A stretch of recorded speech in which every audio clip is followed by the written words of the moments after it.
Good morning, Councillor. Let's get you briefed for the upcoming council meeting. We're going to walk through the key agenda items to make sure you have everything you need right at your fingertips. Okay, so the meeting is set for February 17th. For this briefing, our focus is squarely on item 9.1. It's a matter of financial assistance, and it's one that's going to require your careful consideration. All right, let's start with Section 1, the funding request. Pretty straightforward. What's actually being asked of the council here? So the organization at the very center of this item is the Northern Beaches Women's Shelter. They've come to the council with a formal request for continued financial assistance. Specifically, this agenda item is asking council to review the shelter's performance reports and, how they've accounted for previous funding. All of that is to inform the decision on their new request. And that brings us right to Section 2. Because look, before we even think about future funding, we have to examine their track record. How accountable have they been with public money?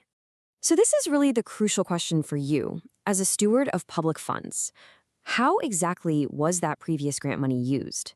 Where did it go? Let's put a number on it. In the 2023 to 2024 period, the council provided a grant of $65,000 to the Northern Beaches Women's Shelter. Okay, so let's dig into the numbers. What you're looking at here is the official grant funding statement. You can see the breakdown for yourself. The full $65,000 was put towards operational expenses, covering staff salaries and program costs. But here's the kicker, the most important line, right at the bottom. Unexpended funds, zero. Not a cent was left over. So this documentation gives us crystal clear confirmation. Every single dollar of that grant was spent exactly for the purpose specified in the agreement. That shows impeccable fiscal responsibility. Now that we've established their financial accountability, let's look at the other side of the coin in Section 3, the actual real-world impact of that funding. Right. Beyond the spreadsheets and balance sheets, what's the actual return on the $65,000 investment for our community? What does it really achieve for our residents? Now this is where this story really comes to life. This is a handwritten note from a woman who was directly helped by the shelter. This isn't just numbers. This is the qualitative data, the human side of the expenditure. She writes, "Thank you all so much for everything, for giving me the opportunity to get back on my feet and live my best life." I mean, that speaks directly to the core mission of the shelter, doesn't it?